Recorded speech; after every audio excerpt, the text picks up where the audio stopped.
tahukah kamu bahwa dalam melakukan presentasi efektif, terdapat beberapa tahap yang harus dilalui? Tahap-tahap ini kemudian divisualisasikan dengan kubus. Kubus pertama yang harus dilalui adalah tahap perencanaan. Jika tahap perencanaan selesai, maka berlanjut ke tahap kedua, yaitu persiapan. Dan jika dua tahap tersebut telah dilalui, maka presentasi dapat dilakukan. Tapi pembahasan kita kali ini akan berfokus kepada tahap pertama, yaitu tahap perencanaan saja ya. Sebelumnya kita ketahui dulu yuk tujuan pembelajaran berikut ini. Setelah menonton video pembelajaran ini, kamu diharapkan dapat memahami langkah-langkah dalam perencanaan media presentasi dan menganalisis jenis media yang cocok untuk tujuan, materi, dan konteks presentasi. Yuk sekarang kita bahas step-step dari tahap perencanaan ini. Presentasi adalah kegiatan pemaparan sebuah topik oleh presenter terhadap audiens. Oleh karena itu, yang pertama dilakukan dari tahap perencanaan adalah mengenal audiens. Maka penting untuk mengenal karakteristik audiens agar presentasi dapat disesuaikan dengan keadaan audiens.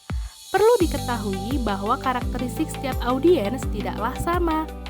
Tapi karakteristik audiens dapat dikelompokkan berdasarkan tingkatan atau status tertentu secara umum, seperti usia, tingkat pendidikan, gaya belajar, tingkat sosial ekonomi, tingkat pengetahuan, dan lainnya.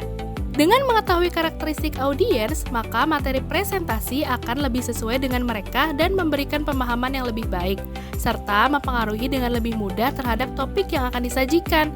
Dengan mengetahui karakteristik audiens, juga dapat membantu presenter mengatur suasana presentasi dan mempengaruhi kata-kata serta gambar yang digunakan.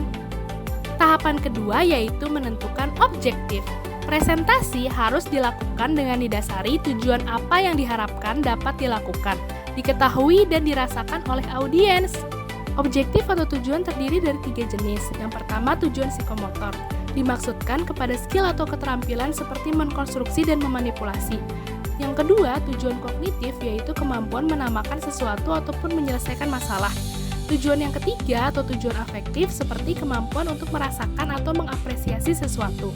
Dengan menentukan tujuan presentasi dapat menjadi bahan evaluasi dari presentasi yang telah dilakukan.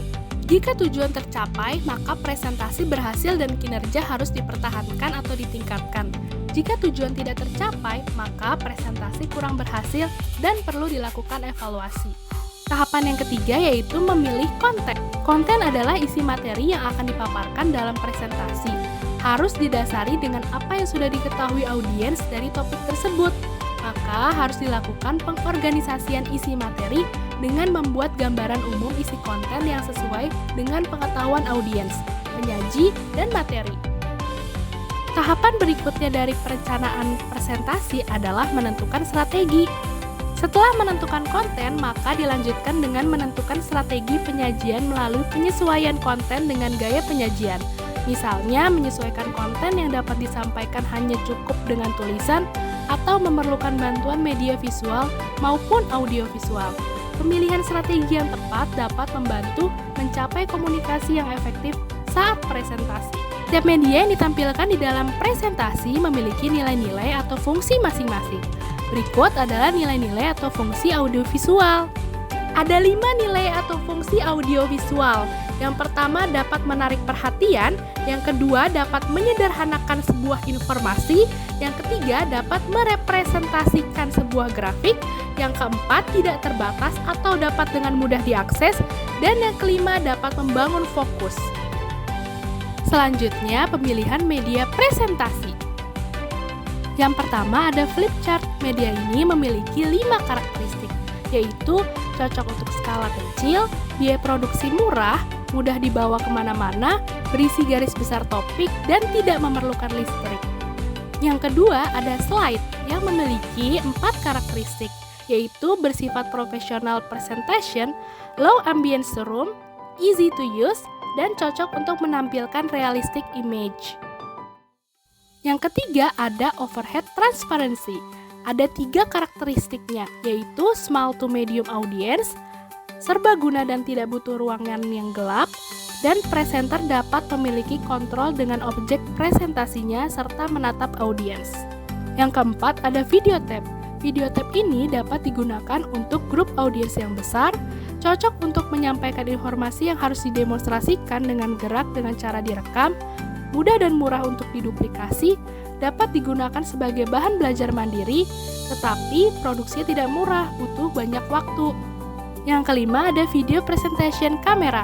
Ada 3 karakteristiknya, yaitu dapat memperbesar size objek, cocok untuk menampilkan praktek langsung melalui proyeksi kamera yang tidak bisa disampaikan secara konvensional, tetapi memiliki keterbatasan pada depth of field dan resolusi video relatif rendah. Yang keenam ada komputer based media. Pada media jenis ini, peralatan pendukung seperti LCD panel, overhead proyektor, dan screen layar sangat dibutuhkan.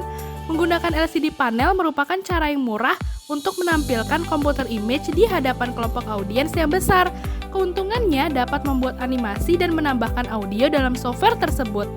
Yang ketujuh ada multimedia. Multimedia ini menggabungkan gambar, video, animasi, teks, dan audio yang ditampilkan menggunakan LCD, proyektor, video, dan layar besar. Tetapi terkadang tambahan elemen hanya ada untuk hiasan sehingga bisa mengganggu. Yang kedelapan ada handout. Handout merupakan pelengkap presentasi yang berisi ringkasan visual dan deskripsi yang membantu tinjauan lebih lanjut. Handout ini memfasilitasi pengambilan catatan, memungkinkan anggota audiens untuk fokus pada pembicara, dan memberikan akses kepada yang absen. Nah, itulah pembahasan kita kali ini mengenai tahapan perencanaan presentasi. Sampai jumpa di video selanjutnya tentang tahapan persiapan presentasi. Terima kasih sudah menyimak. Dadah!